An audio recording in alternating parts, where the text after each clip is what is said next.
Autism সঠিক চিকিৎসায় আশার আলো। আসসালামু আলাইকুম রহমতুল্লাহ।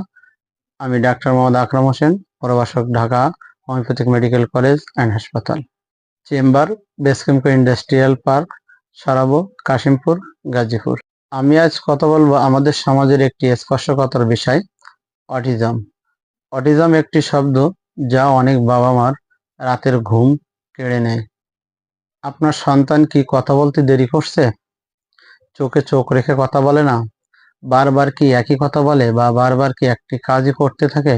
একটা কাজ বারবার করে যাচ্ছে, আস্তে করে হাত দিয়ে মোবাইল ইঙ্গিত করে, ডাকলে সাড়া দেয় না, নিজেই যেন নিজের জগতে বন্দী। তাহলে অবহেলা করবেন না, সময় মতো সচেতন হন। একটি কথা মনে রাখবেন, অটিজম কোনো অভিশাপ নয়, এটি একটি নিউরো ডেভেলপমেন্টাল কন্ডিশন। আর সঠিক চিকিৎসা, ভালোবাসা ও ধৈর্যের মাধ্যমে এই অটিজমের শিশুকে বা এই অটিজমের রোগীকে সারিয়ে তোলা সম্ভব। আমি হোমিওপ্যাথিক চিকিৎসার মাধ্যমে অনেক অটিস্টিক শিশুকে সুস্থ করতে সক্ষম হয়েছি, ইনশাল্লাহ। কথার অগ্রগতি, চোখে চোখ রাখা, মনে আবেগ প্রকাশ, ঘনিষ্ঠতা তৈরি, খিটখিটে মেজাজ কমে আসা, এগুলো সবই খুব স্বল্প সময়ের ভিতরে সম্ভব হয়েছে। আপনার সন্তান অর্থাৎ আপনার সোনামণি যদি এমন সমস্যায় ভুগে থাকে, তাহলে আর দেরি না করে এখনই যোগাযোগ করুন।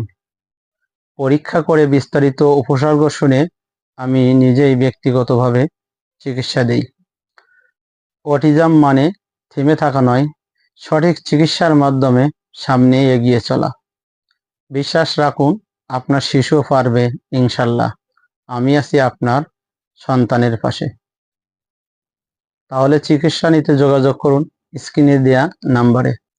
এছাড়া ক্যান্সার, নারী ও পুরুষের গোপনীয় রোগ সহ সকল প্রকার জটিল ও কঠিন রোগের চিকিৎসা প্রদান করা হয়। তাই আর দেরি না করে এখনই যোগাযোগ করুন স্ক্রিনে দেয়া নাম্বারে। সকলের সুস্থতা কামনা করে শেষ করছি। আসসালামু আলাইকুম ওয়া রাহমাতুল্লাহ।